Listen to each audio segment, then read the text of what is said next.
গল্প শোনানোর পর আলোচনা।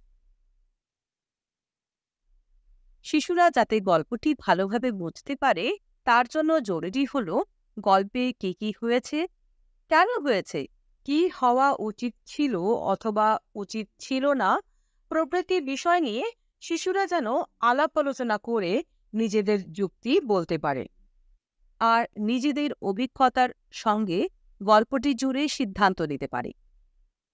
এই কারণে গল্প নিয়ে এইভাবে শিশুদের সঙ্গে কথাবার্তা বলুন। তোমাদের কেমন লাগলো এই গল্পটি? খুব ভালো। আমারও ভালো লেগেছে। গল্পটি কি শুধুই ভালো লেগেছে নাকি কিছু বুঝতে পেরেছো? হ্যাঁ দিদি, গল্পটি বুঝতে পেরেছি।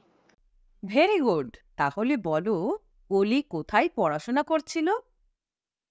অলি ঘরে বসে পড়াশোনা করছিল।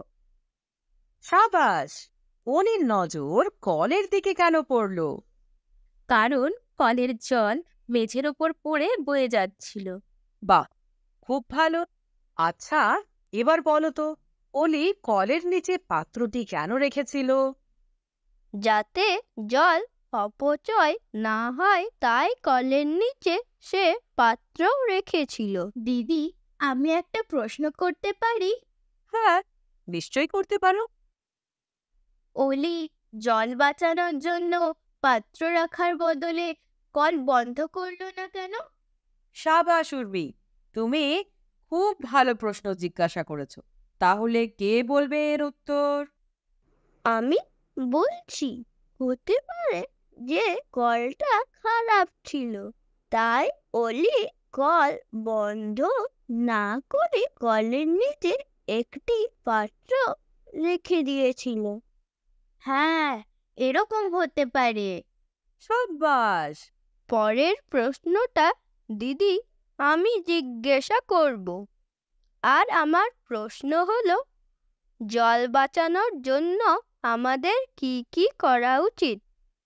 এর উত্তর আগে আমি বলছি। কল খোলা রাখতে নেই। যে কল থেকে জল পড়ে যায় তাকে ঠিক করানো উচিত।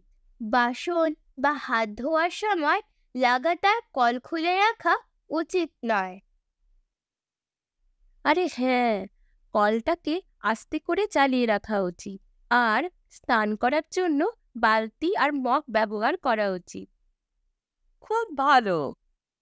এবার আমিও বুঝতে পারলাম যে তোমরা সবাই গল্পটি খুব মন দিয়ে শুনেছো আর বুঝেছো। গল্প নিয়ে শিশুর সঙ্গে কথা বলার সময় বিভিন্ন ধরনের প্রশ্ন জিজ্ঞাসা করুন। গল্পে কে কে ছিল? অলি কি করছিল? আমরা কোন কোন কাজে জল ব্যবহার করি?